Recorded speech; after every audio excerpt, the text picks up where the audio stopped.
Ok, hello Birdies, j'avais envie de refaire une petite vidéo toute simple avec un petit récap de guerre, avec trois belles attaques qu'on a vues sur les deux dernières guerres. Je vais aller nous chercher ça tout de suite. Sur la guerre précédente, il y en avait deux que je voulais vous remontrer. Il y avait tout d'abord l'attaque d'Alex Raptor, voilà, 88%.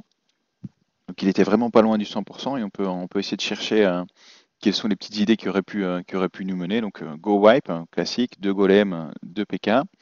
Bien écarté. Voilà, le troisième golem au milieu, parfait. Les casse-briques, à mon avis, un petit peu trop tôt, hein. Il vaut mieux attendre d'avoir bien nettoyé les murs extérieurs pour pas que justement les golems s'enfoncent trop vite dans la base et qu'ils prennent directement les dégâts, qu'ils activent directement le château de clan avant que les sorciers puissent venir les aider. Donc là aussi, hein, peut-être encore petite amélioration qu'on aurait pu faire, c'est éviter le sort de soin trop tôt. Un rage aurait suffi pour s'occuper du château de clan. Par contre, le sort de saut est parfaitement bien placé. Il ouvre directement trois compartiments, le central avec le HDV, puis les deux latéraux. Et on voit que les golems précèdent les sorciers, la reine, donc ça c'est idéal. Ils vont tanker le maximum de dégâts possible. Ouais. Et c'est comme ça qu'il va pouvoir aller chercher les pourcentages. Moi je pense que s'il avait écarté encore légèrement plus les golems, oh, la double bombe là qui fait mal, s'il avait écarté encore plus les golems et plus les sorciers, on aurait pu avoir un groupe de golems et de sorciers qui fassent l'extérieur et qui aurait pu amener au 100%. Là, quand même, les murs sont fort épais aussi, ça ralentit les PK, ça ralentit un peu tout le monde. On va accélérer. Ah, c'était une belle attaque, vraiment avec un gros focus pour aller chercher l'HDV, un gros focus de soins en début de raid. On voit que le but et l'objectif, c'est d'aller chercher les 2%. Il aurait gardé le soin un peu plus tard, ou à la place d'un soin, il aurait peut-être amené un deuxième saut. Ça aurait pu peut-être mener à 3 étoiles. Donc un raid parfait, notamment au niveau du déplacement des golems qui a très très longtemps protégé les troupes DPS, hein. Ok, bien joué, Raptor. Alors, une deuxième attaque, un full cochon, hein, on pensait que le full cochon était mort, mais il ne l'est pas. Et il est presque réussi par Max, hein, 96%. Le full cochon n'est pas mort, donc je vous ai déjà montré pas mal de petites vidéos sur Facebook qui permettent de voir qu'on peut refaire du cochon, notamment en allant chercher la reine, en allant chercher les doubles bombes avec un jeu de golem, soso et héros avant de lâcher les cochons. Et ici, voilà, bon, une sortie classique de Château Clan, ça c'est vraiment obligatoire, une étape obligatoire pour les attaques cochons.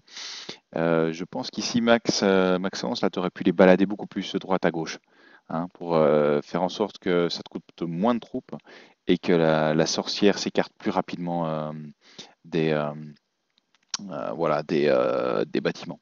Alors là, il tente un truc assez sympa mais super compliqué à réaliser, c'est de tuer le château de clan avec le splash damage des ballons. Donc là, il les a juste pas posés dans le bon angle, donc ils sont passés à côté des troupes, sinon c'était bien dosé, c'était bien mis. Je pense qu'avec deux ballons, ça aurait en effet suffi pour éliminer la majorité de ces troupes-là. Obligé de lâcher les héros, il lui reste plus que ça.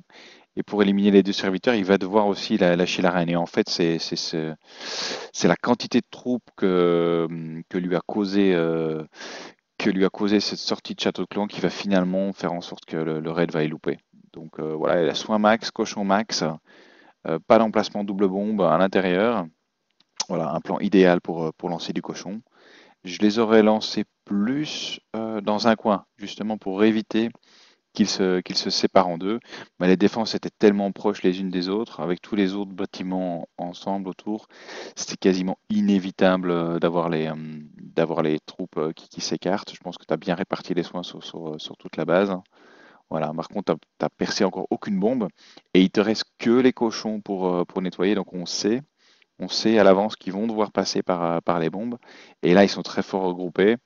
Et on va voir un peu plus loin que ça va t'enlever la moitié, hein, que ça va t'enlever la moitié de tes troupes. On peut avancer un petit peu le clean-up. Voilà, je pense que là, il va y avoir une bombe, boum, et une deuxième, boum, voilà. Ouais.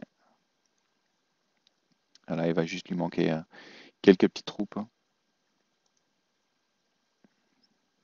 Sinon, une belle attaque cochon et j'encourage à nouveau tout le monde à se relancer sur le full cochon en essayant évidemment de bien faire sortir le château de clan, en essayant de faire sauter le maximum de bombes et de tuer la reine, hein. Essayer de tuer la reine et de faire sauter avec de la chance le plus de pièges à squelettes possible. Voilà, belle attaque qui s'est un petit peu mal commencé mais qui s'est plutôt pas trop mal terminée. Et alors une dernière, pas sur la guerre actuelle, je vais aller la chercher dans le log. Voilà, c'est une attaque dragon. C'est la plus haute attaque 2 étoiles de la guerre précédente. Folk, voilà, GG. Et alors, petite originalité de cette attaque, quand même, qui est sur une base qui a posé du fil à retordre à beaucoup de monde et que j'aurais pas voulu attaquer pour être honnête. Elle n'était pas forcément évidente. Donc voilà, la petite astuce, vous allez voir, c'est qu'il y a un molosse dans le château de clan et c'est ce qui va permettre la victoire. Donc ici, il déploie bien les dragons, il nettoie bien. Et puis juste à temps, il place son molosse. Non seulement le molosse va tanker, va prendre les bons, va occuper l'arène, mais en plus, il va maintenir le château de clan au centre du village.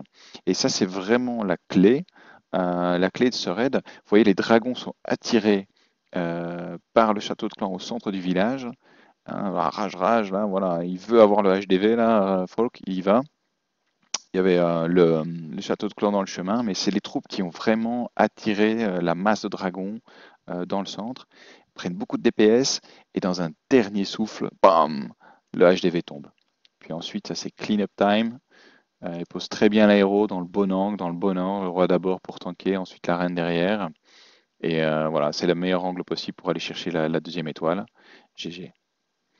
En plus, il va y aller au panache parce que je pense qu'il va claquer son dernier sort de rage aussi là, pour dire de vraiment lui prendre tout son or, de rien lui laisser. Et c'est une histoire aussi au niveau du timing de l'attaque, vraiment vers la fin de la guerre, c'était une attaque qui psychologiquement a joué beaucoup dans la victoire. Je pense qu'on doit la victoire principalement à cette attaque sur le finish, quoi. Donc bien joué Folk. Voilà, c'était tout pour ce petit récap. C'était plutôt pas mal, des belles attaques et j'espère qu'on en verra encore d'autres sur la prochaine guerre. Allez, à bientôt, ciao.